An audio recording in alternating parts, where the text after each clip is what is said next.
اور اب تو نوجوان لڑکوں کا حال یہ ہے، لڑکیوں کی آبرو سے کھیل کر اس کو چھوڑ دیتے ہیں۔ 80% یہی ہے۔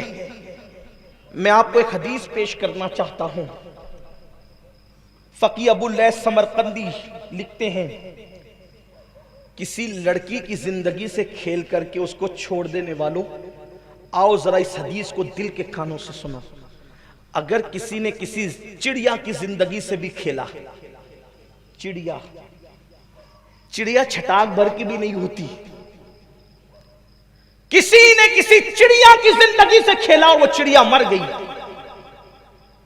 چڑیا سے کھیلا، چڑیا مر گئی، اس کی زندگی سے کھیلا، چڑیا مر گئی۔ اللہ کے حبیب علیہ السلام فرماتے قیامت کے دن وہ چڑیا اللہ کی بارگاہ میں فریاد کرے گی، مولا آج عدل اور انصاف کا دن ہے،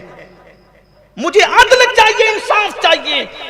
میری زندگی سے کسی نے کھیل کر کے میری زندگی کا چراغ گل کر دیا تھا۔ اللہ کے حبیب غیب دا نبی صلی اللہ علیہ وآلہ وسلم فرماتے ہیں اس چڑیا کی ننھی سی فریاد اس دن اتنی کڑکدار بجلی کی طرح سنائی دے گی کہ جس شخص نے اس چڑیا کی زندگی سے کھیل کر اس کو موت کے گھاٹ اتار دیا تھا، وہ چڑیا کی آواز بجلی کی کڑک کی طرح اس کے کانوں پر گرے گی اور اس کے کانوں کو پھاڑ دے گی۔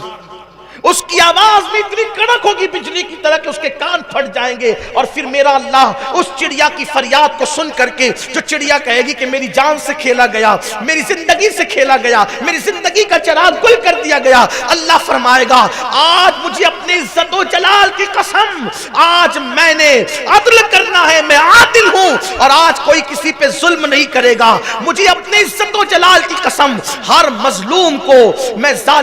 ہر ظالم سے میں مظلوم کو بدلہ دلواؤں گا، مظلوم کو اس کا حق دلواؤں گا، حتیٰ کہ میرا اللہ اس دن فرمائے گا کہ اگر کسی سینگ والی بکری نے کسی بغیر سینگ والی بکری کو مارا ہوگا، اس بغیر سینگ والی بکری کو بدلہ دیا جائے گا اور اس سینگ والی بکری سے بدلہ دلوایا جائے گا۔ اگر کسی لکڑی نے کسی لکڑی کو خراش دی ہوگی، لکڑی نے لکڑی کو خراش دی ہوگی، اس خراش دینے والی لکڑی کو بھی سزا دی جائے گی۔ کسی پتھر نے کسی پتھر کو ٹچ کر کے اس پہ ظلم کیا ہوگا، اس پتھر کو بھی سزا دی جائے گی۔ اللہ اکبر، مجھے بتاؤ جب لکڑیوں پر لکڑی نے کسی لکڑی کو خراش دیا، پتھر نے کسی پتھر کو خراش دیا، کسی سینگ والی بکری نے بن سینگ والی بکری کو مارا، جب ان کو بدلہ ملے گا تو انسانوں پہ ظلم کرنے والے، انسانوں کی زندگی سے کھیلنے والوں کو کیا ملے گا؟ اللہ فرمائے گا کہ یہ جو پہاڑ کے برابر نیکیاں لے کر کے آیا ہے، لیکن جس نے ایک چڑیا کی زندگی سے کھیلا ہے،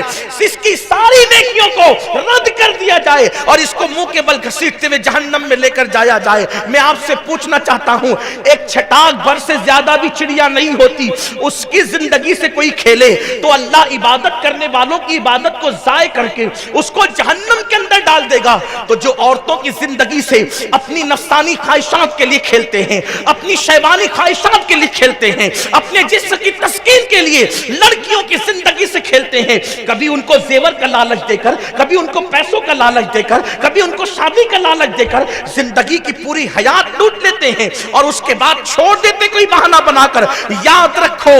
جوانی میں گناہ کرنا بہت اچھا لگتا ہے، مگر قدرت کی شان یہ ہے جب کوئی جوانی میں پاپ کرتا ہے تو میرا اللہ اس کو بڑھاپا اتنا دردناک عطا کرتا ہے کہ بڑھاپے میں توبہ کی توفیق بھی چھین لی جاتی ہے، اس کی زندگی کا لمحہ لمحہ اس کے لیے قیامت خیز ہو جاتا ہے، اس سے انسان ہی نہیں جانور بھی نفرت کرتے ہوئے نظر آتے ہیں۔ یاد رکھنا، قدرت نے جوانی دی ہے تو کبھی جوانی میں پانی میں آگ نہ لگانا، جوانی کی طاقت پر کسی پہ ظلم نہ کرنا، اللہ کے غضب کو کبھی چیلنج نہ کرنا۔ جب چڑیا کی زندگی سے کھیلنے والا جہنم میں جائے گا، اللہ اکبر، عبادتوں کے باوجود، تو عورتوں کی زندگی سے کھیلنے والا، لوگوں کی زندگی سے کھیلنے والا، لوگوں کی عزتوں سے کھیلنے والا، خدا کے لیے مسلم جوانوں اپنی ذمہ داری کو سمجھو۔ دنیا میں کیوں آئے ہو؟ کسی کی زندگی سے کھیلنے نہیں آئے ہو، بلکہ کسی کی زندگی کی آبرو کو بچانے کے لیے آئے ہو، کسی کی عزت کے تحفظ کے لیے آئے ہو،